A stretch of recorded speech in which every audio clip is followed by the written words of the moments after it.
بسم اللہ الرحمن الرحیم۔ ایک صحابیہ کے بیٹے کی موت۔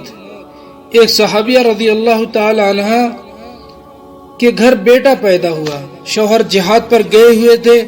جس دن شوہر کو آنا تھا تو اسی دن کچھ گھنٹے پہلے بیٹے کی موت ہو گئی۔ اب بیوی پریشان بیٹھی تھی کہ شوہر اتنے دنوں بعد گھر آئیں گے۔ جب اسے معلوم ہوگا کہ بیٹا مر گیا ہے تو انہیں بہت زیادہ غم ہوگا، دل میں افسوس ہوگا، اے کاش میرے شوہر ایک بار بچے کو گود میں لے کر پیار ہی کر لیتے۔ جب وہ صحابیہ بہت پریشان ہوئی تو انہوں نے بچے کو نہلا کر کپڑا ڈال کر چارپائی پر لٹا دیا اور کسی کو بتایا ہی نہیں کہ بچے کی موت ہو گئی۔ شوہر گھر آئے تو پوچھا کہ کیا بنا؟ بتایا کہ اللہ نے ہمارے گھر بیٹا دیا ہے۔ شوہر نے پوچھا کہ بیٹا کہاں ہے؟ بیوی نے کہا کہ وہ سکون میں ہے۔ شوہر سمجھے کہ بچہ سو رہا ہے۔ شوہر نے کھانا کھایا، رات ہو گئی، میاں بیوی ایک ساتھ سوئے اور سفر کی بہت سی باتیں بھی ہوئی، لیکن اس عورت کو دیکھ جو ماں تھی اس کے دل پر کیا گزر رہی ہوگی، جیسے معصوم بیٹے کی لاش سامنے چارپائی پر پڑی ہوئی ہو، لیکن وہ اپنے شوہر کی خوشی کی خاطر سینے پر پتھر رکھ کر اس راز کو چھپائے بیٹھی ہو کہ میرے شوہر کا دل غمزدہ نہ ہو۔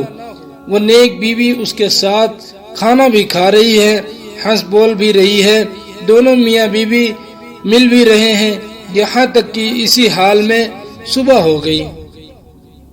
صبح بیوی اپنے شوہر سے پوچھتی ہے کہ مجھے ایک بات بتائیے۔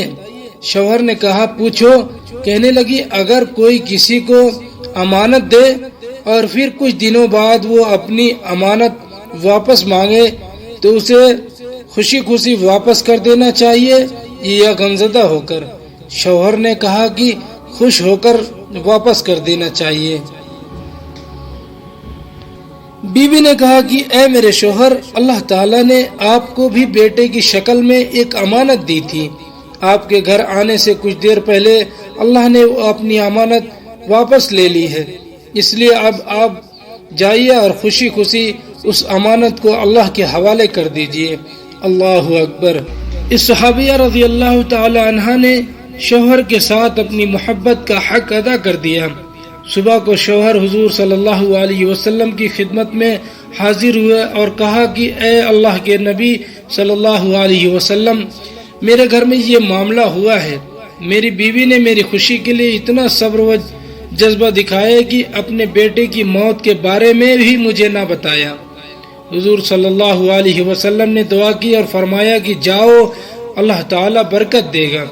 لہذا اللہ تعالیٰ نے ان دونوں میاں بیوی کو اس رات میں ملنے کی وجہ سے ایک نیک بیٹا عطا فرمایا، اور وہ بیٹا آگے چل کر حافظ قرآن اور حافظ حدیث بنا۔